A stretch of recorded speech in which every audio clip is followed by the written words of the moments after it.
¿Qué tal? Les damos la más cordial bienvenida a esta 12ª sesión de macroeconomía.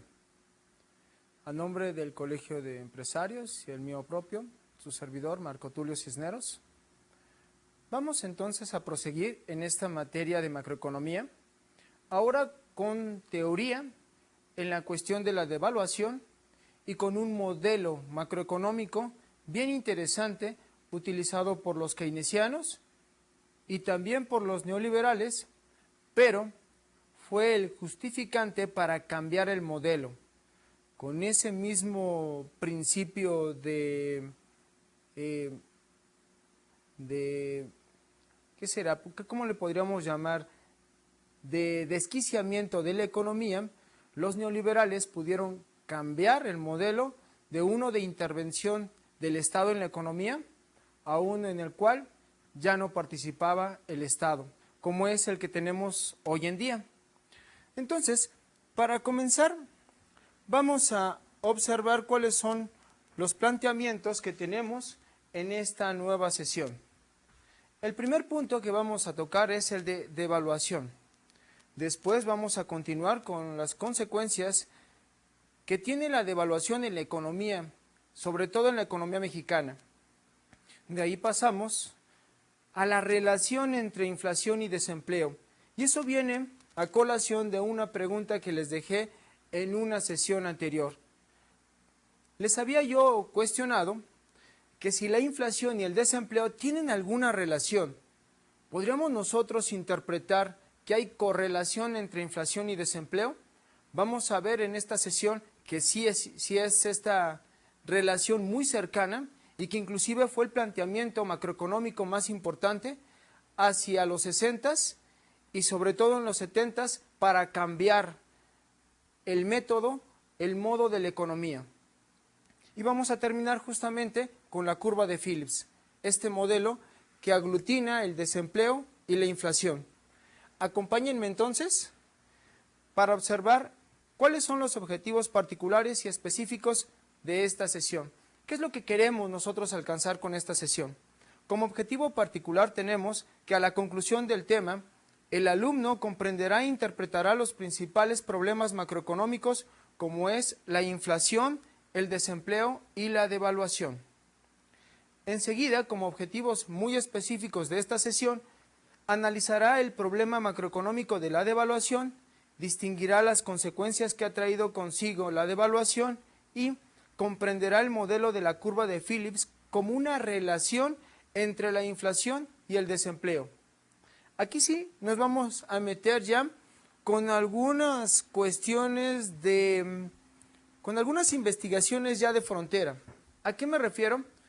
A que los economistas andamos trabajando en algunos puntos neurálgicos de la macroeconomía en donde todavía no llegamos a ponernos de acuerdo entre qué es más importante para una economía o para los estados, si es la inflación o el desempleo. Hay algunos que han preferido el desempleo, dándole prioridad a la inflación, pero en el pasado era al revés. Le daban prioridad al desempleo para bajarlo y dejaban un poco rezagado a la inflación.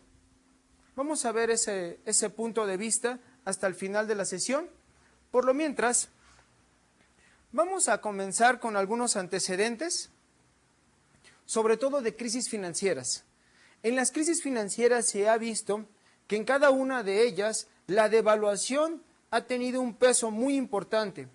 Desde la crisis del 82 o inclusive desde la crisis de 1975-76, tenemos ya una situación grave cuando pasa el peso de 12.50, se dispara hasta 17 o 18 pesos. Ya en 1975 aparece ese problema. En 1981 y 82 regresa ese problema de la devaluación con bríos todavía fuera de lo común. En 1987, con la crisis financiera de los Estados Unidos que nos pega a nosotros, vuelve el problema de la devaluación y llegamos a la crisis de 1994. en donde el gobierno mexicano se vio obligado a adoptar ya de plano un régimen de flotación cambiaria que en su momento se consideró como transitorio. Como era un momento neurálgico y difícil para la economía mexicana, se pensó que entonces la flotación cambiaria era una solución inmediata para después seguir con un tipo de flotación manipulada. Pero no fue así. El gobierno mexicano, por medio del Banco de México y la Secretaría de Hacienda, decidieron dejar la flotación cambiaria hasta nuestros días. Entonces, el régimen de flotación cambiaria, que implica dejar a las libres fuerzas del mercado actuar para que sean ellas las que decidan el valor de nuestra moneda, ha actuado desde 1994. Y en la realidad, México, a través de Banjico, no ha dejado esta libre flotación. Entonces, ¿qué es lo que implica esta libre flotación? ¿Y cuáles han sido las consecuencias de esta política monetaria que ha adoptado el gobierno federal? Eso es lo que nos toca averiguar en esta sesión. Recordando que la política monetaria son todos los instrumentos que tiene el gobierno federal para intervenir en la economía con variables como la tasa de interés, el tipo de cambio, el stock monetario y las reservas monetarias del Banco de México. Comencemos entonces con la devaluación. La moneda de curso legal de un país no solamente es un equivalente general de todas las demás mercancías, sino también representa el valor de las mercancías del país con respecto al mundo. Y en ese sentido, si en un inicio habíamos considerado que la moneda nada más era el medio de cambio de todas las demás mercancías, uno podría considerar que la moneda era el vehículo por el cual todas las demás transacciones se podían efectuar de manera más rápida y ágil. Recordando que hace algunos milenios teníamos que cargar con una vaca para poderla intercambiar por más mercancías. A través de los años, este vehículo de intercambio de mercancías ha evolucionado muchísimo hasta encontrar ya lo que conocemos como moneda electrónica. Pero esta moneda ha tenido ya un avance tal que en la actualidad resulta ya ser un grave problema para la economía. Es ahí donde entra la devaluación. Esta mercancía general experimenta altibajos, no es fija. Es a lo que me refería. Si yo nada más estoy utilizando una mercancía para que sea el vehículo de intercambio con las demás, tendría que ser fijo, tendría que permanecer. Pero esta mercancía que sirve como vehículo para todas las demás, también implica poder económico. Y entonces se ha vuelto un gravísimo problema, porque teniendo esa mercancía, que es equivalente de todas las demás, entonces una persona, un estado o una empresa tiene poder económico.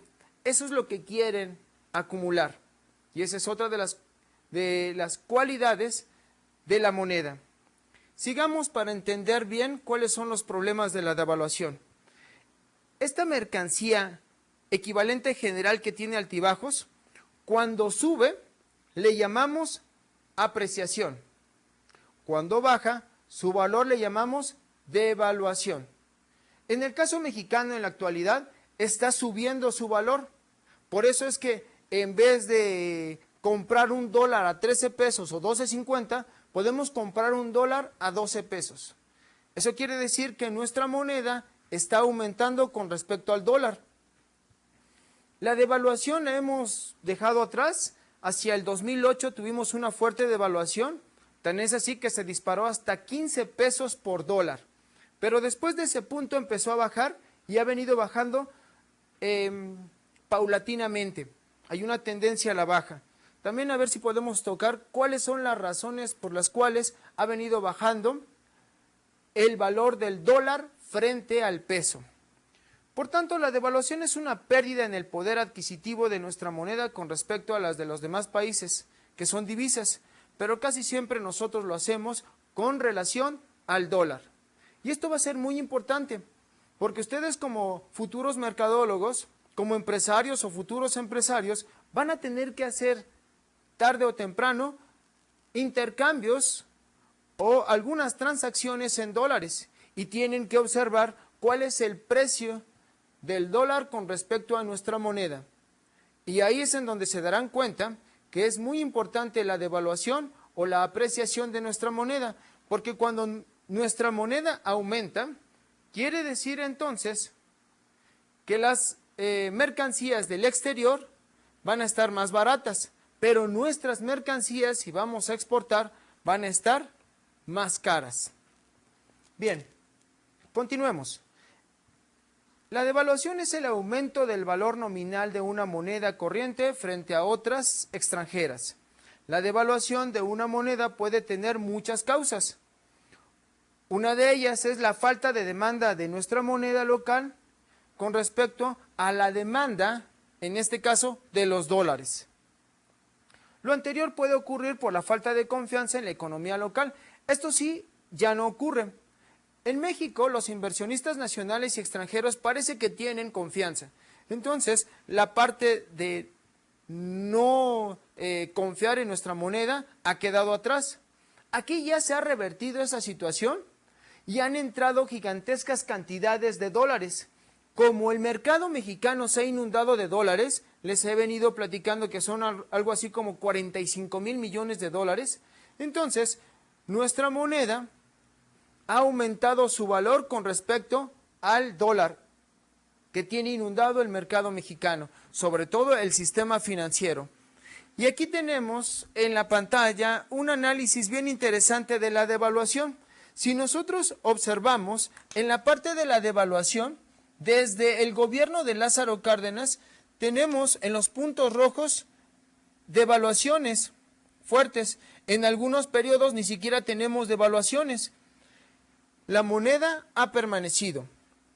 Y es ahí donde tenemos, sobre todo en el gobierno de Adolfo López Mateos y Gustavo Díaz Ordaz, el periodo o el milagro mexicano, en donde nuestra moneda permanece en 12.50, tenemos baja en inflación y tenemos crecimientos económicos del más del 6%. Pues aquí tenemos también en este pequeño cuadro de cuánto es la inflación. La inflación es mínima en aquellos años. Entonces, el dólar permanece en 12.50, pero cuando llegamos al gobierno de Luis Echeverría se dispara a 15.36, con López Portillo a 148, con Miguel de la Madrid a 2.291, ya de plano con Salinas de Gortari 3.490, seguimos con Zedillo 9.420 y ahorita está en 12.000. Con el gobierno de Fox estaba en 10.000. Habría que recordar nada más aquí que Salinas de Gortari le quitó 3 ceros a la moneda. No son 11.50 o 12 pesos, son 12,000 pesos por dólar. Bien, continuamos entonces. En el sistema actual la intervención del Banco de México es casi nula y la devaluación se conoce como depreciación. Entonces, cuando deja flotar la moneda, Banco de México quiere decir que agarra un régimen de libre flotación, pero a pesar de ello, el gobierno mexicano no ha sido tan irresponsable. Ante la interconexión que tiene nuestro mercado con el exterior, han venido choques que le podemos llamar especulativos. No solamente se especulan con bienes y servicios, sino también, ya les había comentado, que se especula con las divisas, con las monedas.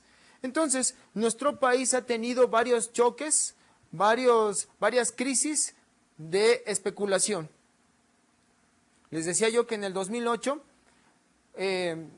hubo necesidad de que el Banco de México interviniera y gastó más de 20,000 millones de dólares para detener esa especulación.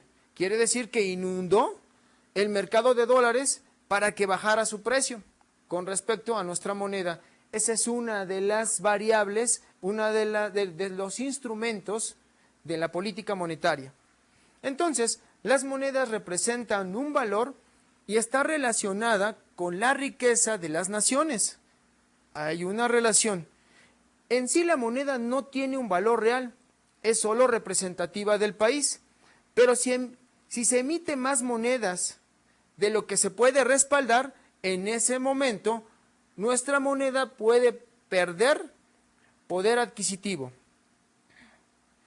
Lo que nosotros planteamos aquí es que si los Estados Unidos a finales del año pasado introdujo 600,000 millones de dólares directamente al sistema financiero, ¿cuál creen ustedes que fue las consecuencias de esa acción de las reservas federales de los Estados Unidos? Son 600,000 millones de dólares.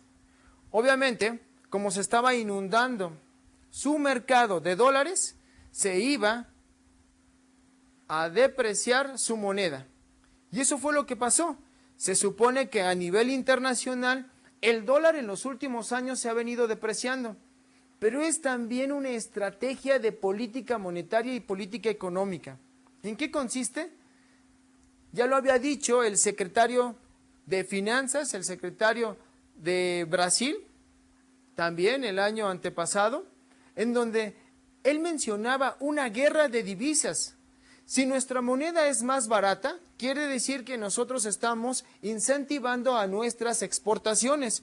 Sabemos que los Estados Unidos tienen un grave problema de déficit en la balanza de pagos. Esa balanza de pagos, que ya la hemos tratado, que es el documento oficial en donde se registran todas las transacciones que tenemos con el exterior, y Estados Unidos tiene una balanza desfavorable. Para motivar entonces al comercio exterior, deprecia su moneda para que todas sus mercancías sean más baratas. Esa es la idea. Quien se supone que inició con esta guerra, a quien siempre se le acusa de esta guerra, es ni más ni menos que a China. China, que tiene, en este caso su moneda yuan, tiene un valor ínfimo. Y en ese sentido ya también les había yo comentado que acompañando a su moneda muy baja de valor, su fuerza de trabajo también es muy barata. Luego entonces, una mezcla de estas dos situaciones, de estos dos fenómenos, ha logrado despegar a China a los primeros lugares a nivel mundial. Esa es una muy buena estrategia. Habría también que analizar algunas otras cuestiones que no lo vamos a hacer en este momento. Mejor vamos a seguir con la devaluación y vamos a pegarnos un poco a México. En la gráfica que aparece ahí tenemos la depreciación del dólar, lo que ya les estaba yo mencionando. Es una depreciación que impulsa sus exportaciones. Eso es lo que busca los Estados Unidos. Y ante esta iniciativa, obviamente, países como Rusia, países como la misma China, países como la India, estaban protestando el año pasado cuando metió 600,000 millones de dólares a su sistema financiero para pagar algunas deudas Estados Unidos. De esa manera pudo depreciar un poco más su dólar. Vamos a un ejemplo. Si todos los bienes que alguien tiene, imaginemos que estos son todos los bienes que existen en la economía, se valoran en solamente 100 pesos, se podría decir que el Banco de México debe de emitir esos 100 pesos en monedas para representar el valor de dichos bienes. Eso ya lo habíamos también trabajado. Pero si en un momento dado se emiten 100 monedas más de un peso, que quiere decir que ahora tendríamos 200 pesos en total, sin aumentar el número de bienes que existen, las monedas que están en circulación no representan el valor real de las mercancías, de los bienes, por lo que existen tres opciones. La primera opción es que hagamos modificaciones en los bienes existentes para incrementar su valor en 200 pesos, ya sea por la inflación o que nosotros incluyamos más mercancías, más producción. La otra es sacar 100 pesos del mercado para volver al equilibrio. U otra también, darle un menor valor a la mercancía equivalente general, que quiere decir nuestra moneda. Entonces tenemos tres opciones. ¿Cuál prefieren ustedes? ¿Devaluación? ¿Inflación? ¿O aumentar la producción?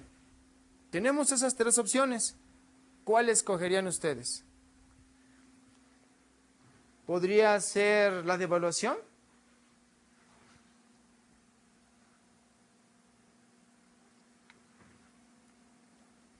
Podríamos escoger un poco más de inflación en la economía.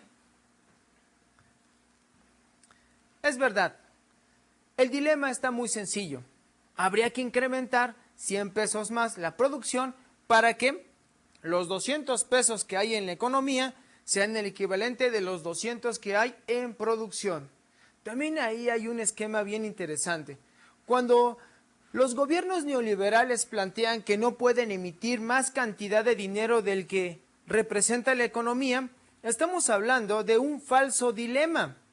Cuando yo contrato a un personal, cuando yo contrato a alguien, sobre todo el Estado, esa persona o esa fuerza de trabajo que yo contraté, ya de antemano, tiene necesidad de darle crédito al gobierno federal. Le da crédito, sobre todo cuando nos metemos en el ámbito público, le da crédito de 1 mes hasta 6 meses de su salario.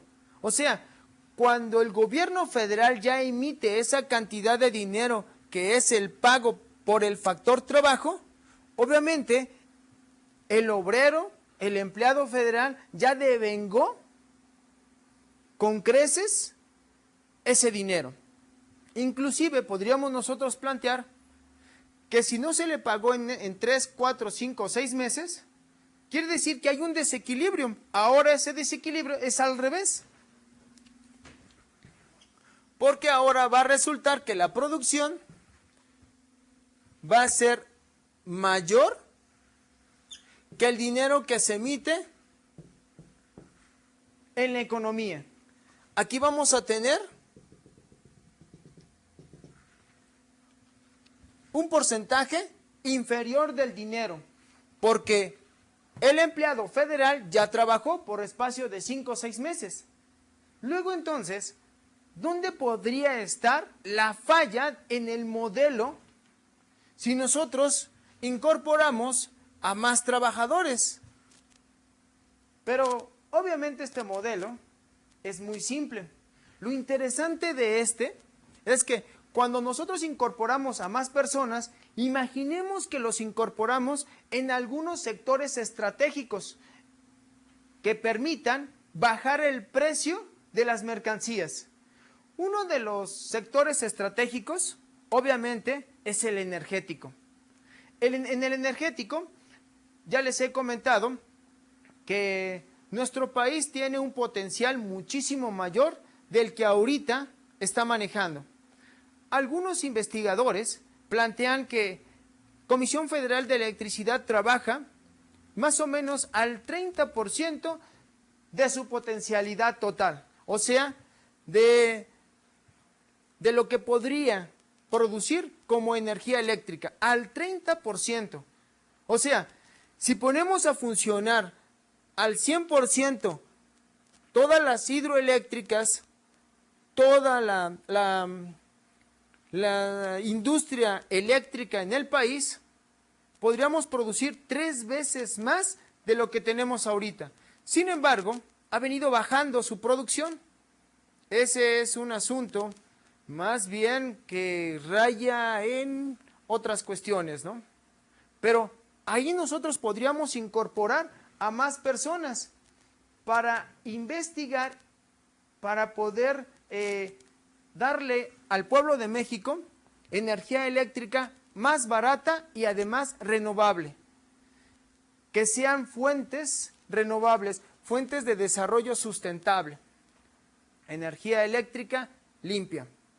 Entonces, ese falso dilema de los neoliberales puede ya no ser tan correcto, ¿no? Sigamos entonces con la devaluación. Veamos algunas de las consecuencias de la devaluación. La devaluación es una disminución en el valor de la moneda, como ya lo hemos venido tratando, en comparación con algún patrón. Puede ser también metales preciosos como el oro o monedas extranjeras fuertes. También causas de la devaluación, una de las mismas o más comunes, ocurre cuando se aumenta la cantidad de dinero, que ya lo hemos venido tratando.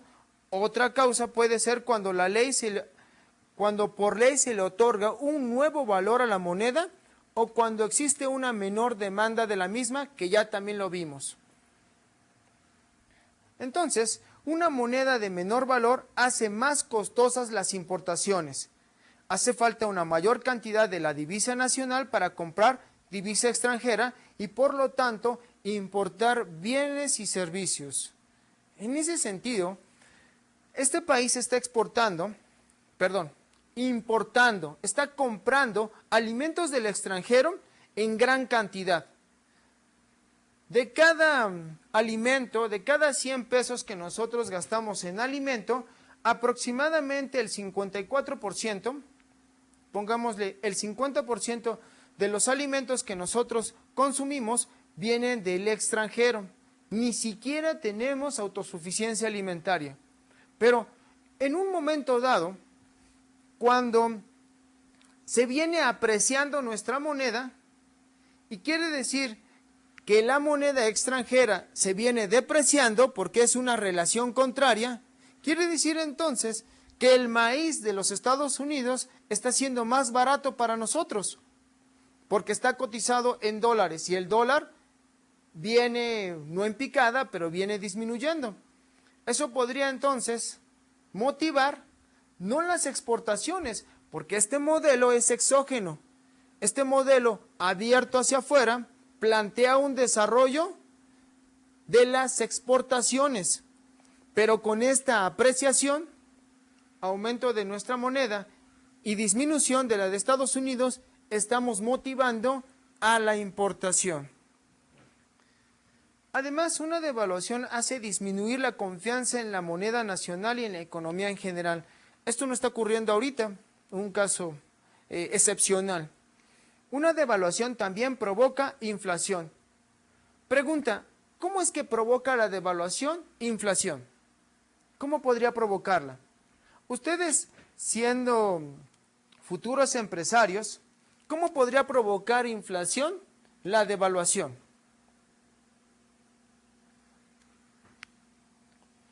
Imaginen ustedes que de un momento a otro necesitan de maquinaria y equipo de los Estados Unidos.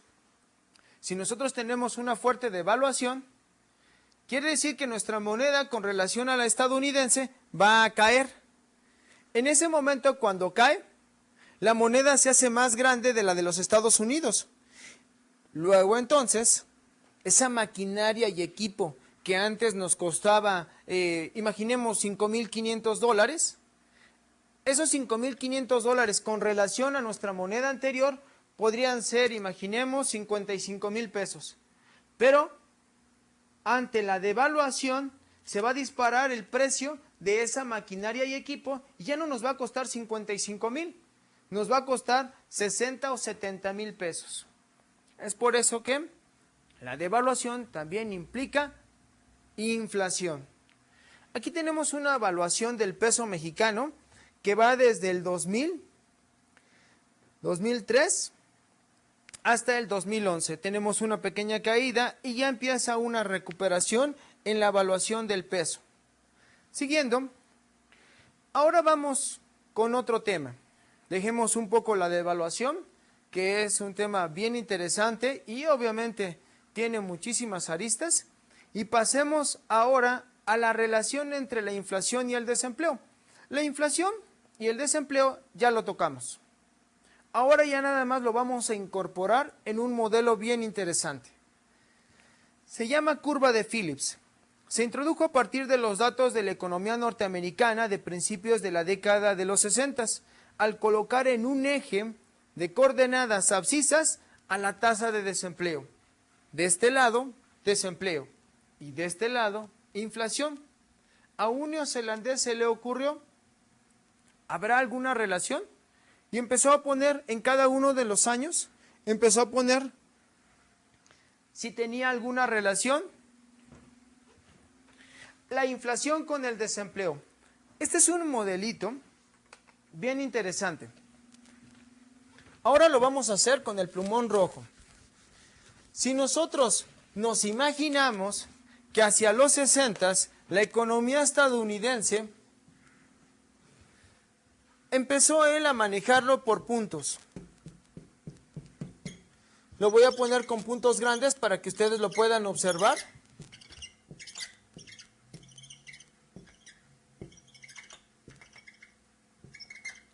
Más o menos así.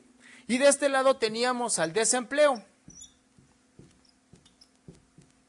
Y de este otro a la inflación. Cuando nosotros ponemos la proyección, obviamente nuestra línea va a ser de ese tipo. Encontró una relación negativa entre la inflación y el desempleo. ¿Eso qué quiere decir? Que si nosotros en un momento dado queremos eliminar la inflación, eliminamos la inflación.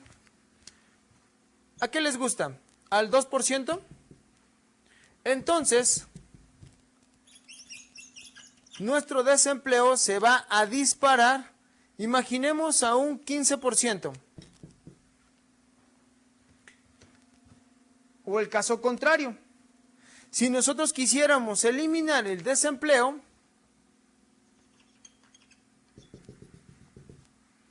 a un 3%, entonces la inflación se nos dispararía a un 20%. Para que lo puedan apreciar, voy a ponerlo aquí como 20%.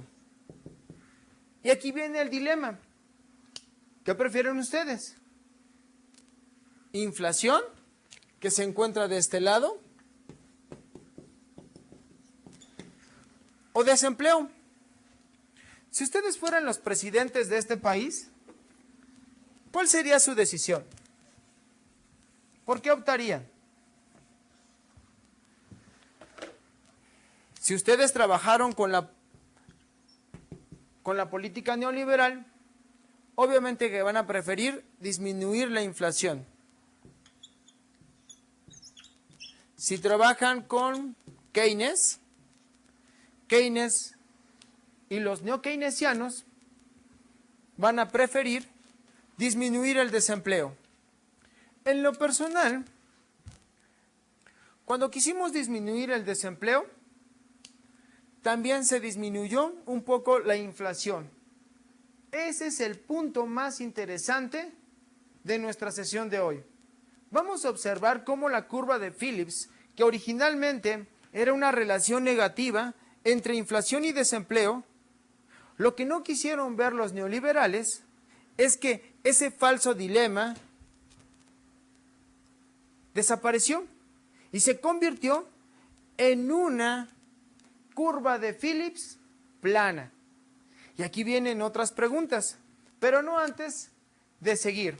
Quiero que observen, ahí también tienen la curva de Phillips, la tasa de inflación por arriba, la tasa de desempleo abajo. Si ustedes pretenden disminuir la inflación, quiere decir que la vamos a disminuir hasta el 2%, pero nos va a pegar en el desempleo, 7%. Si queremos disminuir el desempleo, vamos a aumentar la inflación en 6%. Aquí tenemos entonces que la curva de Phillips relaciona estos dos problemas y sugiere que la política dirigida a la estabilidad de precios promueva también el desempleo. ¿Creen ustedes que se pueda disminuir las dos cosas al mismo tiempo? Estos dos gravísimos problemas que hemos tratado, que se disminuyan. Y entonces, ¿bajo qué argumentos y bajo qué principios y bajo qué instrumentos podríamos nosotros bajar la inflación y el desempleo de un país? Cuando nosotros lleguemos a ese punto, se podrán dar cuenta que entonces los dos problemas más graves, o de los más graves que hay en la economía capitalista, se van a diluir. La cuestión aquí es cómo y con qué. Ahorita lo vamos a ver. Entonces, cierto nivel de inflación implica cierto nivel de desempleo. La experiencia ha demostrado, sin embargo, esto lo dicen los nuevos economistas, que un país puede tener simultáneamente inflación y desempleo elevados, y este fenómeno es conocido como estanflación. También aquí es un punto bien interesante, porque la curva de Phillips no solamente puede ser plana, sino imagínense en un momento dado que la curva de Phillips se levante. O sea, si la tenemos de esta forma, negativa, ¿qué hace que la curva de Phillips sea plana o qué hace que la curva de Phillips sea vertical? Veamos si podemos resolver este problema. Con las nuevas teorías macroeconómicas, sobre todo de las expectativas racionales de Robert Lucas, Thomas Sargent y Robert Barro, y uno de los modelos de NAIRU, Non-Acceleration Inflation Rate Unemployment, o tasa de desempleo no aceleradora de la inflación, surgieron para explicar situaciones como la estanflación. ¿Qué planteaba este modelo de Sargent y de Barro? Planteaban que la economía ya estaba en pleno empleo. Cuando la economía está en pleno empleo, lo que hace entonces es poner la curva de Phillips completamente vertical. Y aquí lo tenemos. La curva de Phillips inicial, obviamente es así. Del punto A al punto B. Nos imaginamos entonces que queremos disminuir en un momento dado. Estamos en el punto A. Tenemos mucho desempleo. Y todos los estados en aquel entonces, hacia los 60s, querían abatir el desempleo. ¿Qué es lo que hacen? Aumentan el gasto gubernamental. O sea, incorporan a más personas al mercado laboral. Eso quiere decir que va a disminuye el desempleo. Y del punto A nos vamos a situar en el punto B. En ese momento, si al gobierno se le ocurriera seguir disminuyendo el desempleo, que sinceramente ya no lo veo muy posible, pero nuestros compañeros piensan que sí, nuestros colegas dicen que sí, entonces la curva de Phillips pasaría a un planteamiento en el punto C, del punto A al punto C. Entonces, la curva de Phillips sería completamente vertical. Lo que no dicen los compañeros Sargent, Lucas y Barro es, ¿por qué ocurre esta situación? Ellos en un momento dado piensan que la economía ha llegado al pleno empleo. Cuando nosotros hablamos del pleno empleo, quiere decir que todos los que quieren tener un empleo están insertados en la economía. Ese modelo de pleno empleo no existe ni ha existido. Si al caso nos hemos acercado a él, pero yo les había planteado ya en anteriores sesiones que desde que se instauró el proceso de industrialización hacia 1780, cada periodo de revoluciones tecnológicas implicaba una disminución en la utilización de la fuerza de trabajo, que quiere decir que aumentamos de forma natural el desempleo. O sea, el ejército industrial de reserva viene aumentando paulatinamente conforme nosotros vamos incorporando nuevas tecnologías. En la actualidad el toyotismo, que se inauguró hacia los 90, casi no utiliza mano de obra. Muchos de los sistemas automatizados ya inclusive ni siquiera luz eléctrica o luz utilizan. Todo el proceso es a oscuras porque ya no lo necesitan. Quien está trabajando y laborando son las máquinas que ya están programadas y no necesitan ver. Ellos ya tienen sus mensajes, sus órdenes. Luego entonces, hemos venido incorporando poco a poco cada vez más a desempleados. Entonces, ¿en qué momento puede aparecer este empleo total? Este momento en donde la economía utiliza a toda su capacidad de producción e implica entonces que si nosotros queremos incorporar más mercancías, van a aumentar nuestros costos. Ese es el planteamiento de estos economistas, bajo la tasa de desempleo no acelerada de la inflación. Es un concepto económico que abarca la microeconomía y sobre todo la macroeconomía. También se le llama tasa natural de paro. Si la tasa de paro cae por debajo del NAIRU, es probable que la inflación se dispare. Ese es el punto. Cuando nosotros llegamos a la tasa natural del paro, que algunos manejan del 3 o 4% del desempleo, entonces el gobierno federal, si quiere seguir disminuyendo el desempleo, lo que va a provocar es, en vez de disminuir el desempleo, va a provocar más desempleo, porque está en su límite de potencialidades. Hemos visto también cómo en la economía capitalista muchos de los factores económicos están subutilizados. No utilizamos a todo el potencial. Nada más centrémonos en un factor que es el más importante, el de la fuerza de trabajo. ¿Cuándo se ha visto que pongamos a trabajar a todos los hindúes? Los hindúes son ya casi 1.300 millones de hindúes. O hay que poner a trabajar a los casi 1.400 millones de chinos. Cuando se pongan a trabajar ellos dos, esto va a ser la hecatombe. Sobre todo porque las externalidades negativas no hemos podido construir una economía sana, una economía de desarrollo sustentable. Entonces vamos a sacar cantidades exorbitantes de contaminación al ambiente. Luego entonces, este pleno empleo todavía no hemos llegado. ¿Por qué lo plantean?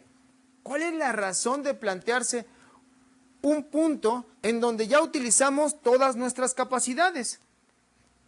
Entonces, en términos de producción, la NAIRU se corresponde con la producción potencial, que es el máximo nivel de Producto Interno Bruto que puede mantener de forma sostenida en el tiempo una economía, también llamada Producto Interior Bruto Natural.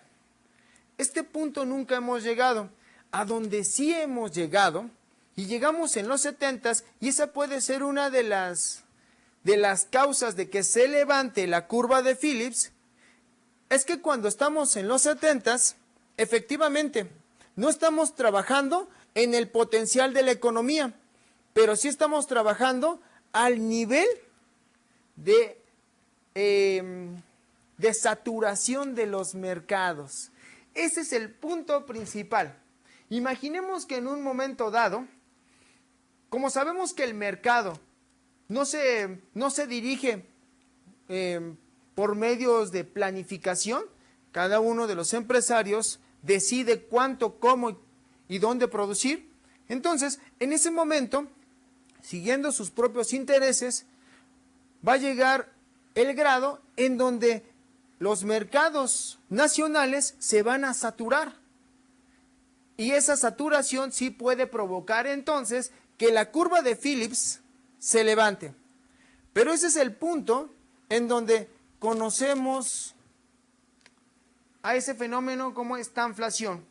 Pero vamos a terminar con el punto contrario, porque decía el premio Nobel de Economía Joseph Stiglitz, la tasa de paro de inflación estable no es inmutable, de modo que los gobiernos pueden poner en práctica políticas estructurales, de modo que la economía podrá operar con niveles de desempleo más bajos, a diferencia de las políticas que se centran exclusivamente en la inflación. Como señala Phelps, pues la relación entre paro e inflación es altamente inestable. A donde no ha podido llegar Joseph Stiglitz, y se los quiero dar a ustedes, es que cuando nosotros queremos poner la curva de Phillips completamente horizontal, es cuando nosotros establecemos que los mercados no están saturados. Si no están saturados los mercados, entonces podemos seguir produciendo, hasta llegar a esa saturación. Por eso es que la curva de Phillips se empieza a levantar. La curva de Phillips original es horizontal. Eso es lo que no alcanzó a apreciar nuestro compañero neozelandés. Todas las economías inician obviamente con un mercado vacío. Cuando nosotros empezamos a poner en práctica la industria, el comercio o la agricultura, tenemos un periodo gigantesco en el cual puede crecer sanamente la economía. Por eso es que la curva de Phillips hacia los 50 y hacia los 60, después de la Segunda Guerra Mundial, teníamos bajos niveles de desempleo y bajos niveles de inflación, no solamente en Estados Unidos, lo teníamos también aquí en México, porque aquí en México se estaba conformando el mercado interno. Cuando se va conformando el mercado interno, tiene un amplio potencial antes de que se sature el mercado. En el momento en que se satura el mercado, entonces la curva de Phillips se va a empezar a subir, a levantar. Cuando analizó ya la economía estadounidense, ya estaba a punto de llegar a la saturación, sobre todo porque la tecnología que tenemos es muchísimo más avanzada. Ese punto también ya lo hemos tocado con el compañero Robert Malthus.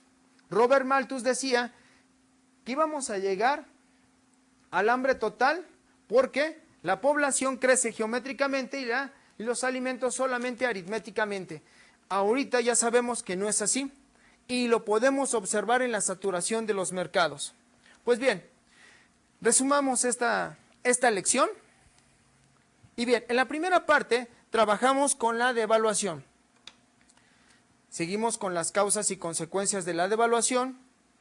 Establecimos la relación que hay entre inflación y desempleo y aterrizamos bajo el modelo de Phillips, un neozelandés que planteó que había una relación entre inflación y desempleo de forma negativa, pero no alcanzó a observar que esa curva de Phillips originalmente es plana, horizontal. Para reflexionar, ¿cuál sería entonces el nivel óptimo de inflación y desempleo que una economía puede tener? Si hay que optar entre inflación y desempleo, ¿cuál sería menos dañina para la economía? ¿Existe alguna opción de mantener las dos en una posición controlada? Claro que existe, nada más que no bajo el modelo neoliberal. Con esto entonces terminamos nuestra sesión diciéndoles que las fuentes fueron Carrada Francisco 2008, La economía mexicana, problemas, realidades y perspectivas, algunas páginas de internet, también recogí algunos análisis del Banco de México. Y bien, con eso entonces cerramos esta sesión y nos vemos para la próxima sesión.